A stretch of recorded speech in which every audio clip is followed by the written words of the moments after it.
Hello to episode 1 of a new thing I'm gonna do every couple days. It is called Disney One Star Reviews, where I will be going to the page of a Disney movie, and I am going to be reading some of the one-star reviews. Because oftentimes they are ridiculous and slightly silly. So I will be reading some of those as a humorous joke. So I read some of these. And I just go to Filter and then go to One Star. That's weird. Okay, a lot of these seem like they are based on the current movie. That's weird because why the hell did you just play Jumpin' Peanut? I want the original 1996. Can I do that? Let me try this. Hopefully this actually gives me results. Now I want the page that tells me the stuff we want to hear about, that tells me it drops. Okay, here we are. I think I'll go to our user reviews. Did you hear that? Okay, well now there's a sign up thing. Yeah, I'm starting to think I should have prepared a lot more than this. I just thought, oh, the page would just have the stuff. And honestly, I am not at fault assuming that the reviews would be oh, here, user reviews. It's easy, okay. I think I'll just filter by one-star reviews.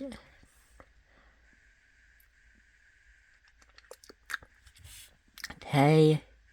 Here we are. I just saw a children's movie. This movie failed utterly. It is way too serious. Children's movies just have some humor in them, and this one doesn't.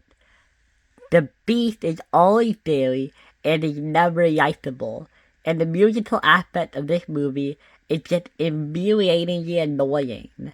A Disney feature-length cartoon is, to some extent, expected to be a musical, but they just took that concept way too far in this one.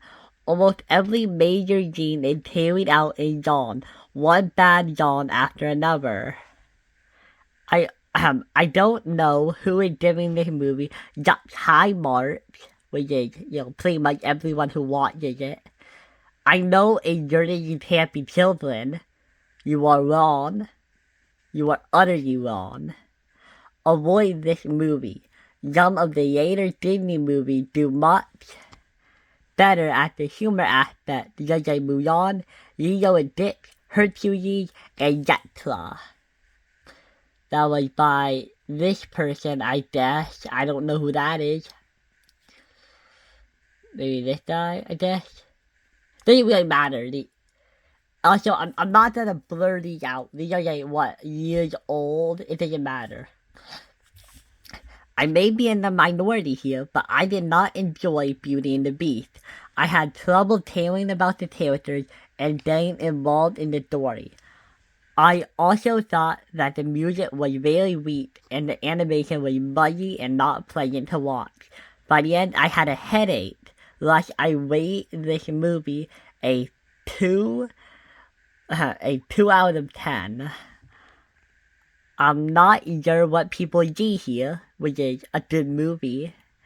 I'd recommend watching Pocahontas or Aladdin, which, came out, Aladdin is just 1 year older, just 1 year is a lot of a difference, I guess.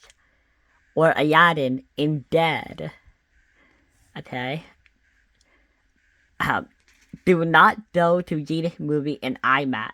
IMAX tickets are more expensive than regular film, and this movie was never intended to be viewed on an IMAX screen. The first 5 minutes of the film are incredible because it's an entirely new game made just for the IMAX, and there are no moving animation that's just made and zoom into silly shots. The animation is choppy at best and flat and random. The animation is choppy at best and flat out random images blasting on the screen at worst.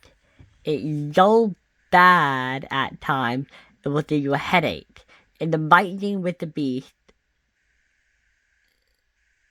Oh my god, I did it. Okay, in the Fighting with the Beast and the Wolves, all you saw were flashes of the beast's body part with the wolves. Maybe that was intentional.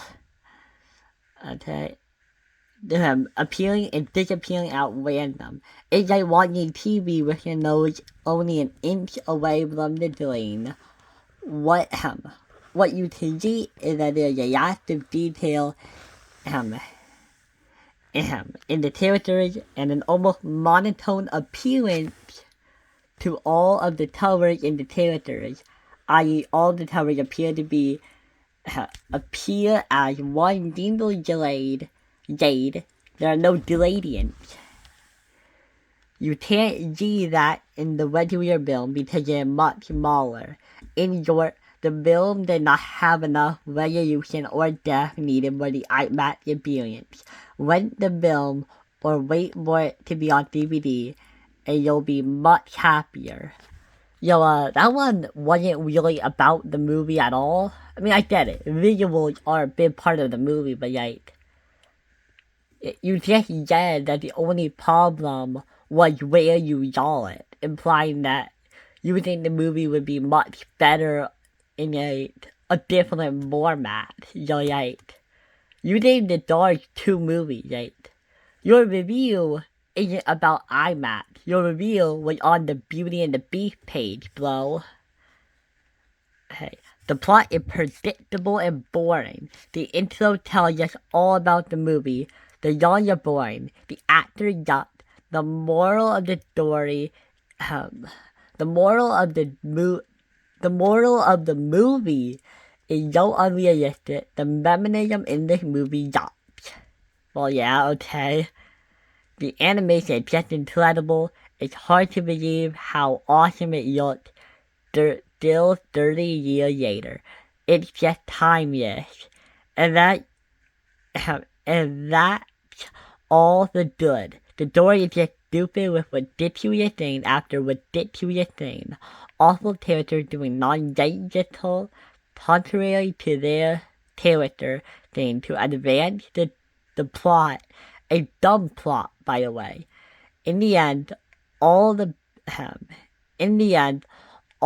bad I found could have been saved by the music in a great ending. Yet the ending just betrayed the messages of the story, in my opinion, and the music, my god, is bad. Every single song is either boring, bad, or boring and bad. I hated it. Yeah, I like how he added that. I just that was something important. He started off the review saying how good the movie looked. And then he just took a massive poo on the movie. It was if I went into your bathroom, I said, I liked how it looked. And then I just said, oh, this place smells awful. And I hate everything else about it except for how it looks. Oh damn it, it's way too long. I might not read this one. Can I get it to read it? Can I actually? I want to hear it read it now. Can I try that? Let me try that. I'm gonna try that. I wanted to love this movie, I really did, and it was such a huge disappointment that I absolutely loathed it. I don't care about the Stockholm Syndrome's discussion. That is not what I have a problem with. I had a problem with Belle from the first 5 minutes of the movie. She wants something more from her provincial life, but all she does is read a book. She does not work. She believes to be better than the peasants because she reads instead of, actually working and earning some money. In other words, she is lazy, spoiled and superficial. I wanted to punch by the end of the song. Damn, okay. A lot of manipulation toward your lead protagonist.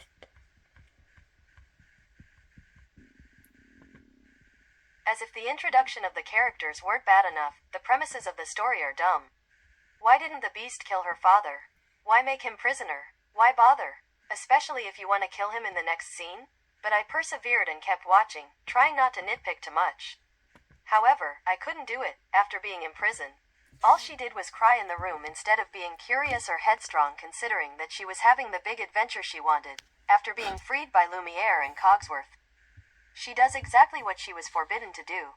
After crying the whole time, when it is time to play it safe and choose the library, she is adventurous and goes to the West Wing.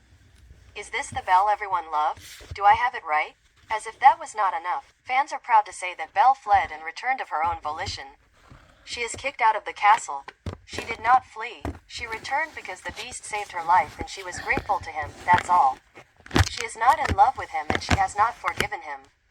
It is beyond me why she actually stayed though. Maybe because of the wolves, I don't know. Because you wanted to be nice? Oh my god, okay, that did not work. I was trying to hold this up like a Dan thing. That did not work. Actually, do I still have the band? Where the hell is the band? I had one in here. But also, like, okay, sure. You want an adventure. You doesn't just want to be in a prison, okay? Like, I don't think that what most people consider an adventure person, okay? Like, usually adventure, you're like really and out in the open, not like in a cage. Moving on to the Beast. I didn't care about his personality. What I thought though was that he was supposed to be a kid turned into a beast, tight. Then why do we have him learning to be civilized? He should have more manners than Belle considering he is a prince. This is not the island of Dr. Moreau where beasts learn to be human. Because if that was the case he shouldn't know how to speak either. And how come he doesn't know how to read? How did he spend his days? Sleeping? Fans have said that he learns to be civilized because he wants to, not because of Belle. He had 10 years and he only starts now that there is Belle, and you are telling me it is not because of her? This is the same conundrum present in The Little Mermaid. Does Ariel goes to the human world because she wanted to or because of the prince? I tend for the latter in both movies.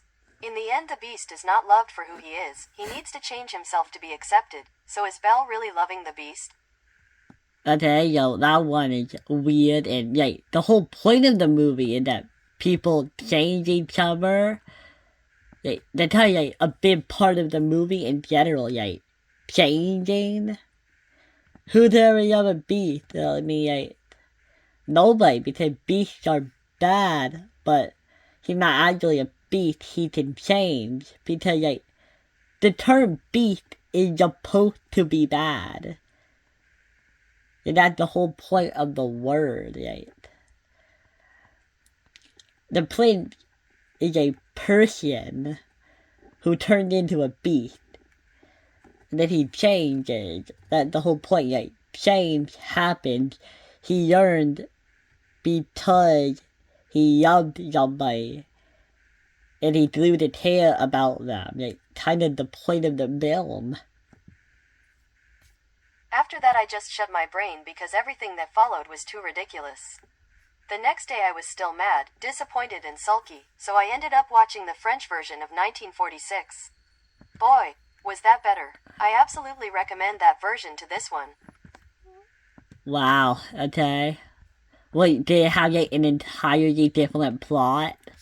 It probably did. Look, I understand that this is one of the favorite animated movies in the public eye and I can mostly see why. However, I just don't feel the same way. Belle is a very bland character. Wow, okay. Her personality is just she like a da books. Okay. She doesn't really have anything going on. The romance between her and Beast is extremely rushed and out of place. Just like, haha Stockholm Syndrome, now they kiss. I mean, I guess. Gaston is great, of course, as is Yeah, his song. back character. But the rest of the songs in this movie that don't include Gaston for some part of it are mid at best and annoying at worst. Wow. Be Our Guest gives me a headache with how little there is going on. And the animation has some spotty moments. The whole movie does in a way. Some spots where you can tell the movie still has some of the old era of Disney in it. Yeah. Detailed backgrounds which clash hard with the simpler character designs. It just doesn't look good to me. It's obviously still lavishly animated, a good-looking movie. Yeah. I just wish this movie came a little later into the Disney Renaissance. The age in its animation shows more than I wish it did. Even outside of its age, a lot of the designs are slacking. LeFou is a whole topic on its own. Wow. But even outside of him, some of the other background Don't characters you mean he and even is? Human Beast look really bad. Don't want to knock it for its visuals too much because it is quite fine in that department and it's not the movie's fault. There's one part of the movie that does genuinely exceed the rest. And that's the aforementioned Gaston. Yeah, best He's a perfect character. antagonist, contrasting with the story and characters in a way that makes him a threat and a perfect thematic match. I'm gonna rewatch the movie to see if the rest of the movie can match my thoughts on him, but I'm not getting my hopes up. What do you mean rewatch the movie to see if the rest of the movie? Did you start this review halfway into watching the movie? Also, I'm sure tons of people will disagree with you about the whole Stockholm Syndrome and the piss part. But you know, it's a movie, it's not a TV show. If it was a TV show, I'm sure we could have had time to, like, slowly maintain it, like, a buyer, but, like... Oh, I can just read this one. I have hardly seen a movie that is worth seeing less than this movie. Usually, I'm a die-hard fan of G-rated movies. This movie is, by all means, appropriate for children. The time is nearly non-existent today, but it's still not worth seeing to a guy like me. I really don't like the songs, though Paige O'Harris, the voice of Belle, did an exceptional job. Need I say anything about Robbie Benson? He did great as the Beast, and later when he turned back into a human, as the Prince. Other than the weird songs, it was okay, but don't want the movie unless you to put up with 6-year-old shaving her head off. Okay, yo, are you just mad because of complaints? Okay. I really don't want to hit more because, like, more is, I think, when it's done, it's that positive. Oh, wait, here we are. Here's an inventive one. Okay. I'm not a Disney person to begin with, but this movie ranks among the most inventive. We just spent 90-odd minutes telling the kids that it's not what you look like on the outside that's important. It's inner beauty that counts. Then, because the Beast is so nice and Belle loves him, they get rewarded by turning it back into a backstreet boy. What? I don't know if you know this, but most people don't think that the Beast looks handsome. Yeah, most people don't even like how he looks. Okay, I got it. Okay, here we are. Okay, this is not that long, but I'm gonna read it anyway. Okay, you do it. Okay, I finally discovered what happened to all the bad boys who were turned into donkeys in Disney's Pinocchio. They went to live in Belle's village. Okay, that's a good joke. Disney's anti-male bias is very much evident in Beauty and the Beast. The perfect heroine is surrounded by the most grotesque selection of males ever found in one movie. Most of them are jalopy-looking pigs, the ones who aren't dried up their clothes. Even among the young good one, her mother is a bumbling, fat old bull, incapable of ever yearning. Incapable of even yearning to drive a broken down farm horse to the mail without getting lost. The one dirty looking man she knows is Gaston, a selfish, narcissistic brute, which only leaves the Beast, whose table manners leave much to be desired. But eventually he learns to behave like a gentleman, which is all that is necessary to win the heroine's to win the heroine in the very superficial retelling of the fairy tale. Watch this version if you want a real story with some depth. Okay, wow. Okay, here we are. Yeah. I did pick them up more than I needed to. But yeah, some of these genres I might use this. I might want to touch some of these. But yeah, a lot of reviews.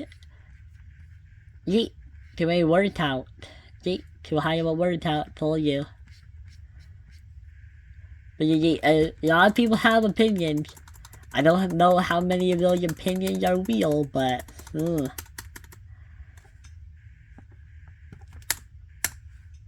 here we are. I know the intended theme is that regardless of how one looks, it's the inside that counts, but that's not what it comes off as. Before the scene when Belle saves the Beast, he has anger issues and it is constantly reiterated. But when she shows him kindness once as she fixes his wounds, the anger issues basically vanish, and in its place is an awkward but charming man who just lacks social awareness for the rest of the film. The movie wants you to think that's her seeing the real him and letting go of her bias towards what he seems like.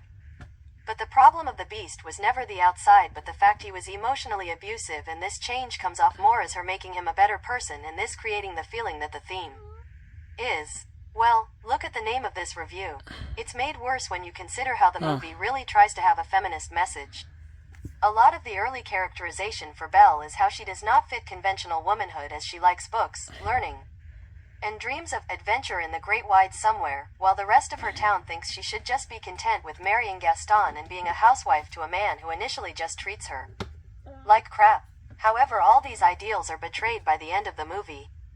The film ends with her marrying the Beast and being a housewife to a man who initially just treats her like crap, and there's not a hint of her dream coming true, as she just basically becomes content with the things that she wanted to avoid. It's really depressing when you think about it. Not when you On think a about technical harder. level, the movie is good. The animation is pretty, the music is nice, the side cast are all nice and dandy and charming. And I can totally understand why this may be some people's favorite movie. However, in my eyes, it will remain a mess thematically speaking, and I just hate this movie. Okay, so the title of that, which they talked about earlier, was the dream is basically all a man needs is a good woman, and I hate it.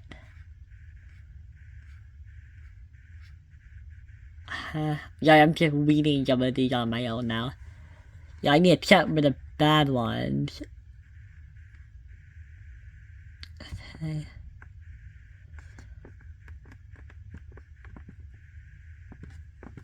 Yeah, I don't know how long this video is. Maybe 25 minutes. That would be a good time, right? Oop. Wow, this exceeds the territory limit. None of the other ones have exceeded the territory limit, except this one.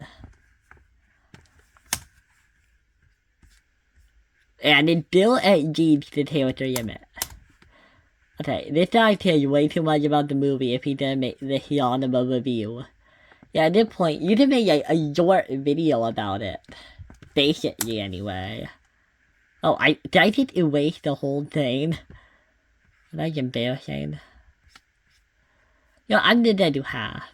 Yeah, half, right. Right here. Yeah. Yeah. There's a lot to say about these,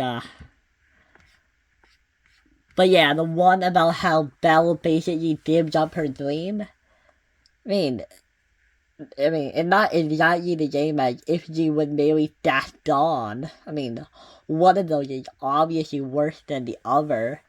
And you don't know what you can do with her life after the movie. Beauty and the Beast follows a woman who, after trading her life for her father's, is imprisoned in the castle of a beast. Ultimately, they fall in love. The animation is beautiful. It's all hand-drawn, and it opens with a beautiful scene right away, immersing the audience into the movie without so much as a line of dialogue or anything. And this continues. The animation stays beautiful, and unfortunately that beauty doesn't transfer into the rest of the movie. Before we get into it, I'll also say that most all the voice acting was great. Those who voiced these characters were almost all perfect, and gave just enough to make their characters believable and more interesting. Also, as far as music goes, the instrumental is great. Can't say the same for the lyrical aspect, but the instrumental alone is something I can see myself returning to. It's pleasant and it's fun, and that doesn't tend to be a bad thing. In addition, Paige O'Hara has a lovely voice. Unfortunately, she sings no more than twice in the entire movie, but Wow. when she does, it's a real treat. Well, that's positive. I think it's kind of tacky to just do the voice things. In continuation of the music, the rest of the cast sucks at singing. Wow. It was truly horrible to listen to every lyric. And even worse knowing that these wretched voices were distracting from a beautiful score. Oh. I hated listening to every single one, and honestly couldn't wait for them to end. Oh. Even when Paige O'Hara sang, she was accompanied by trash singers. Wow. As such, most every song is practically unbearable. Earlier I said the voice acting is mostly great. Where does it falter? Paige O'Hara. That's right. The only cast member who can sing can't voice act. She's either overdone or underdone. And she never hits the happy medium that everyone seems to have reached with relative ease. And moreover, her voice just doesn't suit Belle's character. Oh. So basically her singing is cancelled out by her acting, and everyone else's acting is cancelled out by their singing. So where does that leave us? Leave you with a bad movie, I'm taking your point. Is it your point? But yeah, I don't know, yeah. If no one agrees with you, are you the one in the right? I have not heard anyone else say he's a bad actor, and I don't personally know what you're talking about, but I'm not the best at understanding emotional genes, but I don't know anything, do I? The pacing makes no sense. Not that it's boring, it moves rather quickly. Too quickly, actually. So much so that none of the characters receive any real development. And as such, none of them are that interesting. And the relationships that form are even worse. The ones that matter aren't focused on enough, and those that aren't as much simply aren't important. And moreover, the timeline of the movie makes no sense. We're left to assume at one point, for example, that either Belle lived in Beast's castle for several days and that another character lived in the woods without food or water for those several days. Or that Beast and Belle were together for all of one day and formed a relationship through that, meanwhile the other character runs around the woods. Really? There are plenty of these problems throughout the movie, where logic simply ceases to exist because plot convenience. I get that animations like this were hard to make longer because each panel is hand-drawn, but at that point maybe Disney should have just avoided a story requiring development and good pacing. How would they do that? Isn't it good pacing and development? Isn't that literally every movie ever? Also, yeah.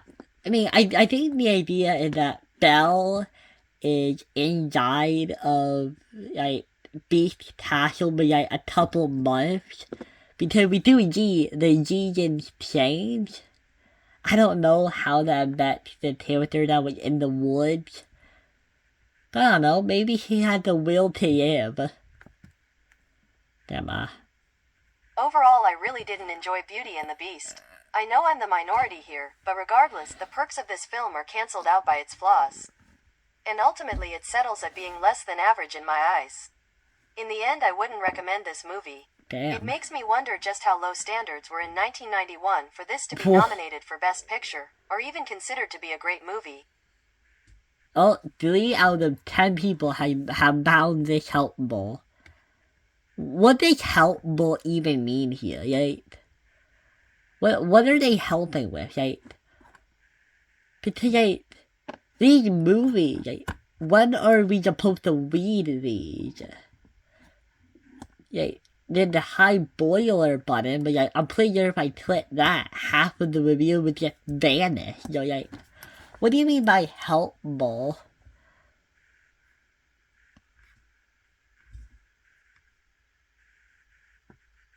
I'm just reading these myself now.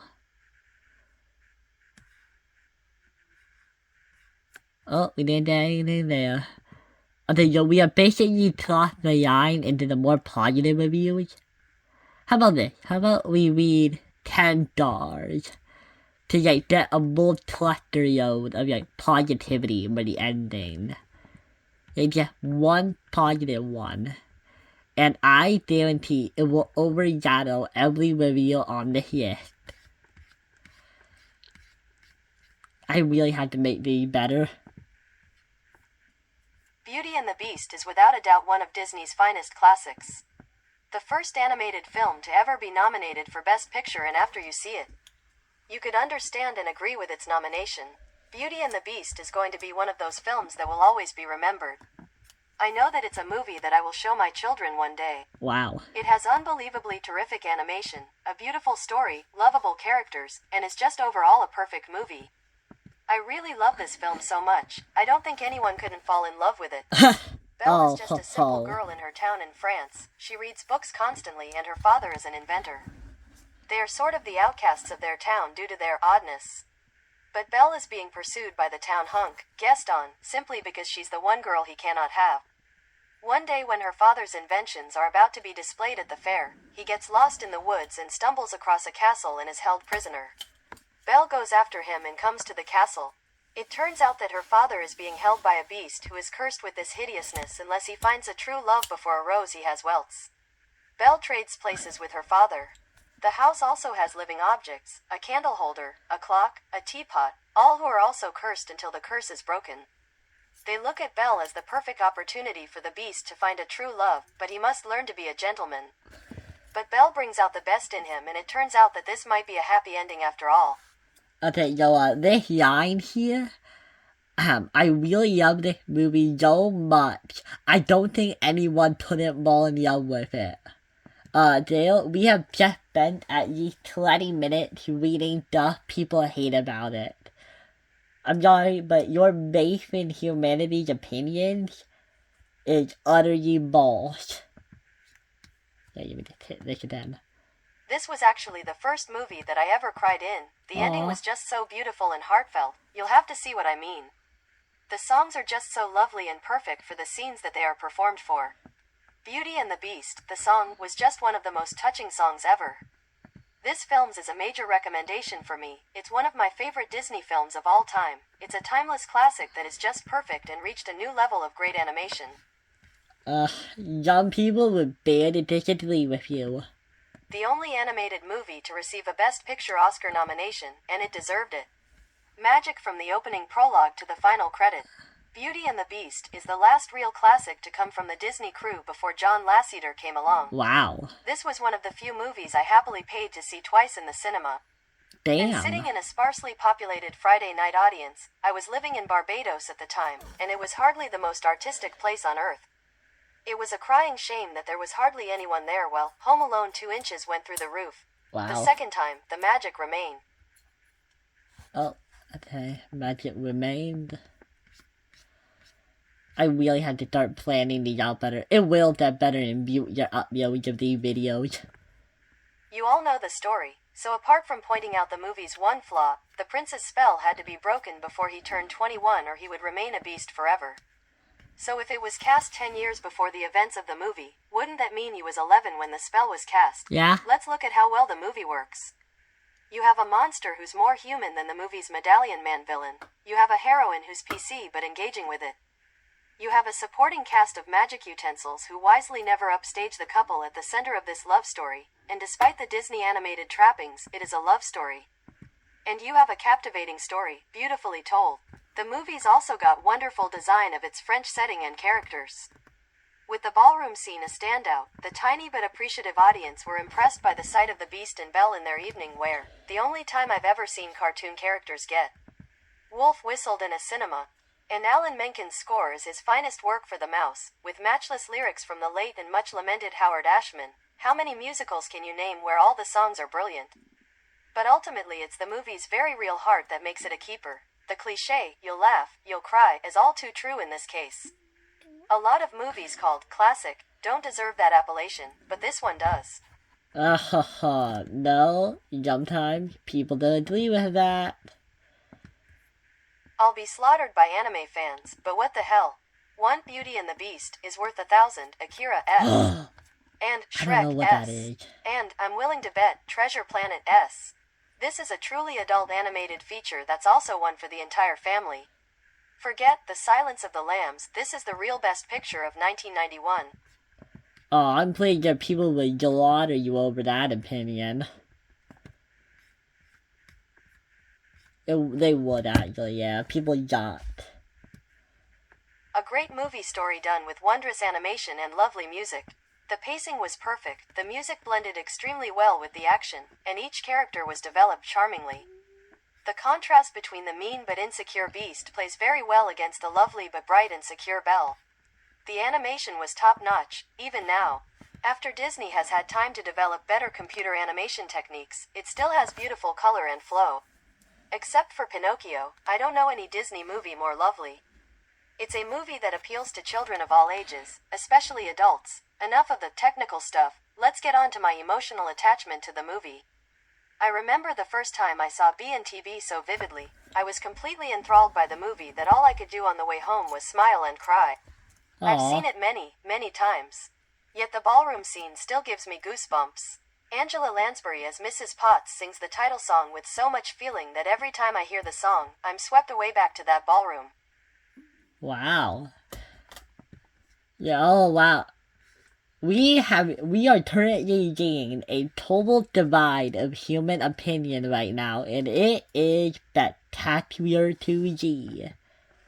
I was also moved by Belle's strength of self-worth and generosity. Wow, She is a personality heroine trait. I'd love girls to emulate. She knows what she wants, but yet is sensitive to others in trying to achieve that goal. She also learns to apologize and to forgive, no small task. I've loved this movie from the start, and it has grown into an obsession. I collect everything I can now, and watch it when I need a lift. Aw. So I know my opinion is strongly biased, but I hope you get a chance to see this film and judge for yourself. I realize it is difficult to get access to the videos or laserdiscs. Check out the Spanish version cover IMDb is using in B&TB's page, but it is well worth the search. The first time is most magical. I envy you. So, how can an opinion be biased? Like, the only way I could see an opinion being biased is if you worked on the movie, but you clearly didn't. So, I think you are perfectly in the realm of unbiased opinion here. But, yeah, that's all the time we have left because I am at 37 minutes.